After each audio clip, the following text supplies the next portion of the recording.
Children, in your previous class, you have already discussed about indicators, acids and base.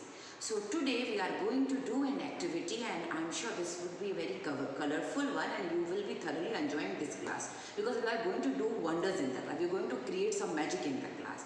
Now, here children, I am having a few solutions. I don't know whether these solutions are acid and basic. And here I am having this, pink color structure. What are they? These are actually litmus paper. These are red litmus paper. I hope you remember how these litmus paper are being made.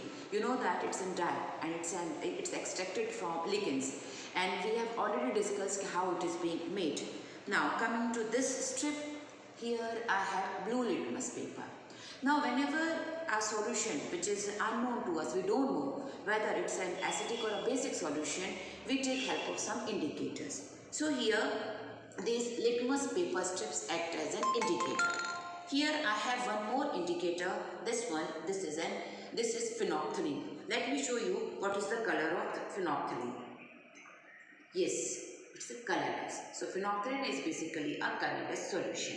Now let us check what happens when I have a solution which is an unknown. I don't know whether it's an acidic or basic. I am having few drops of this solution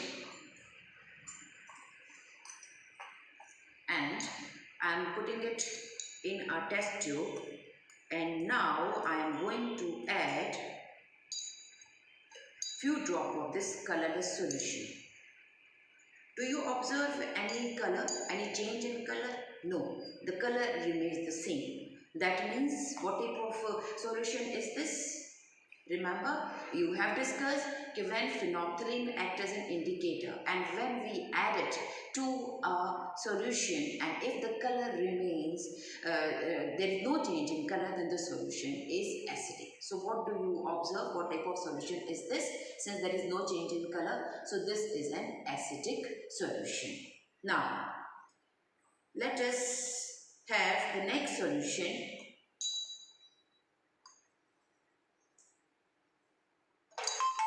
Here I have the next solution, and let me check what type of solution is this. Is this an acidic or it's a basic? And I will be taking help of the same indicator, that is phenolphthalein.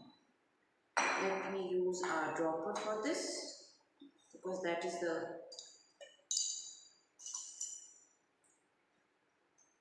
I think the dropper was not clean. Now see. Let us use another test tube which is a clean one, does not have any traces of indicator, otherwise I would be having a change in color. Now let us see this. What's the color now? Colorless. Now I am adding an indicator phenolphthalein and to this. Now just see. Okay children, what do you observe? Change in color. What type of color? Magenta, pink. And you know that when phenolphthalein is added to a solution, and if the solution turns pink, dark pink, then the solution is basic. So here I have a basic solution. Now children, let us test with another indicators. And what is that? Litmus paper. Now again we are going to have third solution, and let me have few drops of this solution in another test tube, and then we will find out whether it is an acidic or basic. I am having a blue litmus paper strip,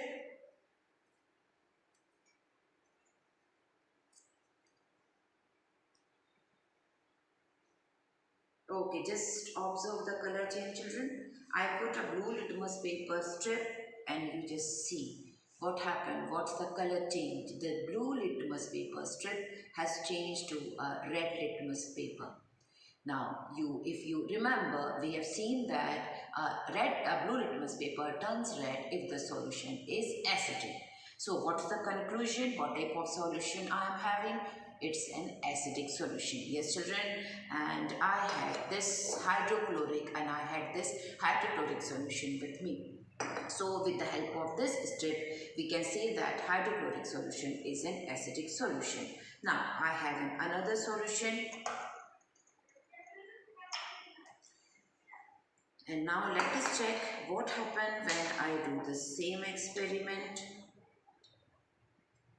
See, I have taken another solution. I'm still using a blue litmus paper, and now let us check whether the color is changing or not. See, I'm having blue litmus paper strip. I'm dipping in it. Are you observing any color change? No. That means the blue litmus paper strips remains blue. That means for sure the solution is not acidic. If it would have been acidic, by now the color would have changed to pink. But since there is no change in color, we can say that the solution is not acidic. Now, if the solution is not acidic, then what it can be? It can be a basic or it can be neutral. So how to check for this? For this, I have checked with blue strip. Now I am going to use a red strip for this, and then we are going to find out whether the solution is changing color or not. Now see, the moment I put this, you can see that, let me use a big strip so that it is clear to you. Yes, children. Can you observe the color now? We had a red litmus paper and now it has changed to blue.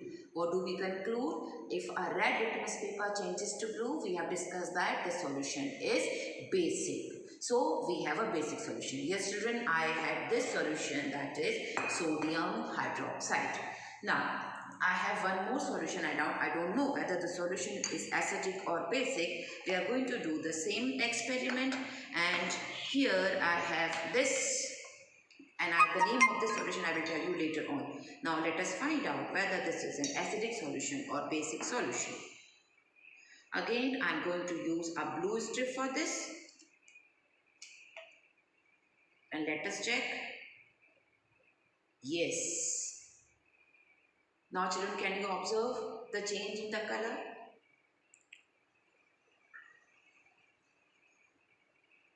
Yes, there is no change in the color. That means the solution is there is no change in color. Red litmus paper remains the same. That means the solution is not acidic. So now let us check with another strip. Now I have a blue strip, and then let us find out. First of all, let us transfer it to the next test tube so that it will be easier for us to put the paper strip in this. Now let us start with this. Now see, blue litmus paper has changed to red. If blue litmus paper has changed to red, we can surely say that the solution is acidic. So children, with the help of these indicators, we can definitely find out whether our solution is acidic or basic.